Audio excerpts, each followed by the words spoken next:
Moi, je suis Diane Bossé. Dernièrement, j'ai eu besoin d'aide de la Fondation. Je vais vous conter un petit peu comment ça s'est passé. C'est qu'habituellement, moi, je vais comme bénévole à la Fondation pour faire des photos. J'aide des familles qui veulent avoir un souvenir de dernière minute avec leur famille. Mais là, j'étais pas présente pour l'envoler des papillons alors que j'aurais dû être là. C'était un jeudi. Et le jeudi soir, j'ai eu un appel d'un membre de la Fondation qui me demandait si j'avais besoin d'aide pour accompagner mon père en fin de vie. Nous autres, on se disait, on va essayer de tout faire. On est juste deux. J'étais avec ma sœur. On essaye de faire tout ensemble. Puis, on manque de temps, on manque de repos, je dirais.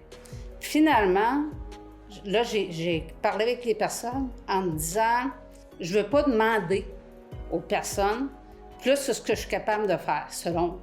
Moi, je disais, je ne peux pas plus demander de faire des nuits, alors que nous autres, on ne réussit pas à les faire. Puis, j'ai écouté ce qu'on me dit et j'ai accepté l'aide. Finalement, j'ai beaucoup mieux dormi, sachant qu'il y avait quelqu'un la nuit. Et c'est pas juste une présence humaine qui se passe quand on demande de l'aide.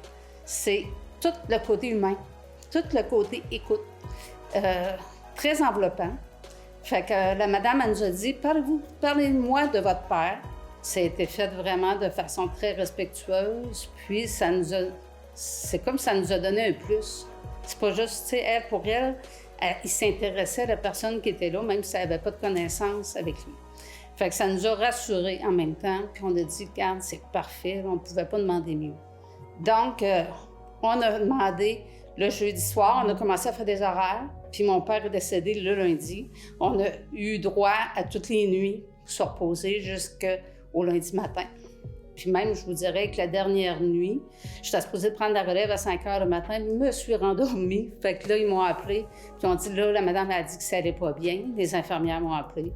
Je suis montée, puis la madame était restée là tant que je n'étais pas arrivée. Fait que j'ai vraiment apprécié. Elle est venue au salon après. C'est sûr que c'est un lien qui se crée de façon très rapide, mais ça va rester. C'est marqué à vie, puis je pense que les gens sont chanceux d'avoir ça dans la région. Puis ce temps-là, il est précieux. C'est du monde qui sont d'une bonté, c'est un don de soi. C'est vraiment... on ne fait pas ça juste par une présence, on fait un chiffre de 11 à 7, là, c'est vraiment pas ça. C'est enveloppant, c'est la compassion, c'est humain, c'est très, très humain, on le sent.